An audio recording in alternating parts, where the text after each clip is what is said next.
ঘরে তৈরি করা গার্লিক নান যে এত মজার, তৈরি না করে খেলে বোঝাই সম্ভব না। ঘরে থাকা সামান্য উপকরণে সবচেয়ে সহজে গার্লিক নানের রেসিপি শেয়ার করব।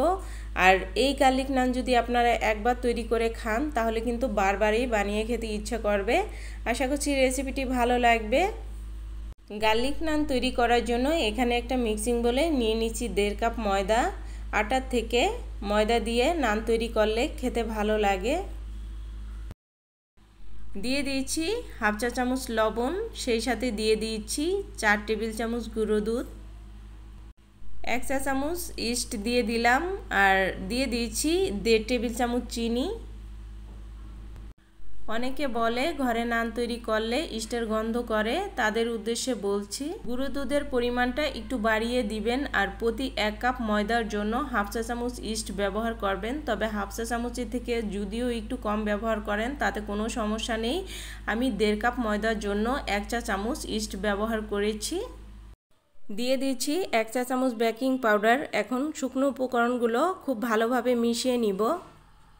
মিশিয়ে নেওয়া হয়ে গেলে এখানে নিয়েছি কুসুম গরম পানি, আর এখান থেকে অল্প অল্প করে পানি দিয়ে একটা ডো তৈরি করে নিব।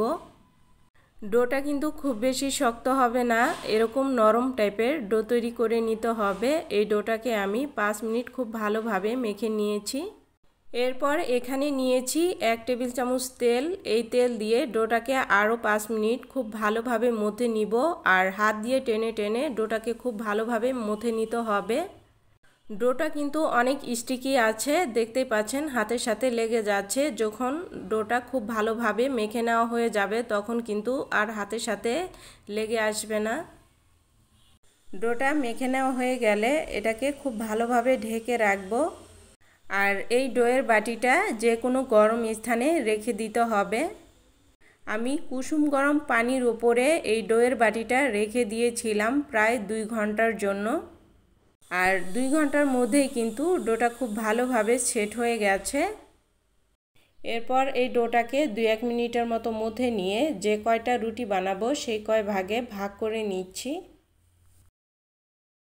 সবগুলো লেচি যখন কেটে নেওয়া হয়ে যাবে এরপর একটা করে লেচি নিয়ে হাতের সাহায্যে খুব ভালোভাবে মসৃণ করে এভাবে গোল করে নিতে হবে। এরপর এই লেচিগুলোকে 5 মিনিটের জন্য ঢেকে রাখবো।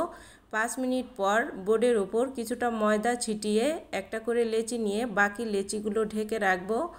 আর এটা দিয়ে আমি রুটি বানিয়ে নিব।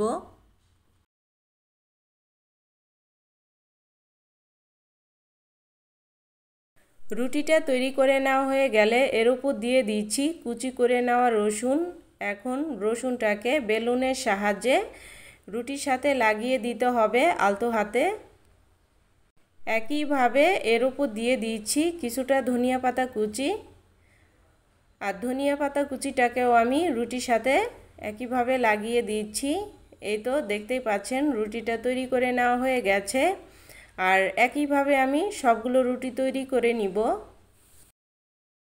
রুটি ভাজার জন্য চুলায় প্যান বসিয়ে দিয়েছি, আর প্যানটাকে খুব ভালোভাবে গরম করে নিতে হবে। এখন রুটিটাকে দিয়ে একটা ঢাকনা দিয়ে ঢেকে চুলার আঁচ কমিয়ে দিয়ে এই রুটিটাকে ভেজে নিব।